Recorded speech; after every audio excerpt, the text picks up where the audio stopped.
Une initiative qui pourrait créer des emplois dans les banlieues. À Clichy-sous-Bois, un fast-food halal vient d'ouvrir ses portes. Cette création soulève quelques questions. Répond-elle à une exigence économique ou est-ce le signe d'un repli communautaire?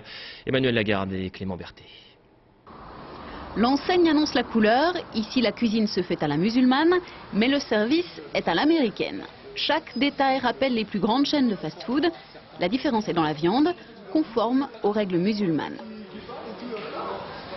C'est halal, donc ça me permet de goûter un peu plus de sandwich. Jusque-là, cette famille était plutôt habituée au fast-food traditionnel.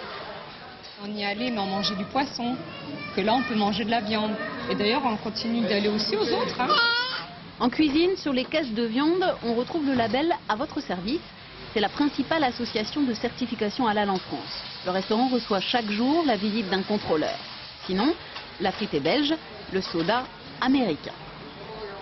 Je travaille aussi dans la restauration rapide et franchement c'est exactement la même chose. Mais derrière le comptoir, on peut au choix porter le voile ou pas. C'est surtout par rapport à mon foulard, donc c'est une opportunité pour moi, parce que je ne trouvais pas de travail et ils m'ont donné ma chance. Les 2/3 des employés sont musulmans, un peu à l'image du quartier. Mais pourtant ici, c'est bien l'esprit d'entreprise qui prime sur le sentiment communautaire. On n'essaye pas de tout mélanger, on fonctionne comme une entreprise classique et c'est vrai que notre motivation première aujourd'hui c'est de prendre le maximum de parts de marché, il n'y a pas de honte à le dire bien sûr, et puis s'étendre au maximum et se faire connaître. L'équipe pense déjà à la création d'une chaîne de magasins. Chaque année en France depuis 7 ans, les ventes de viande halal progressent de 15%.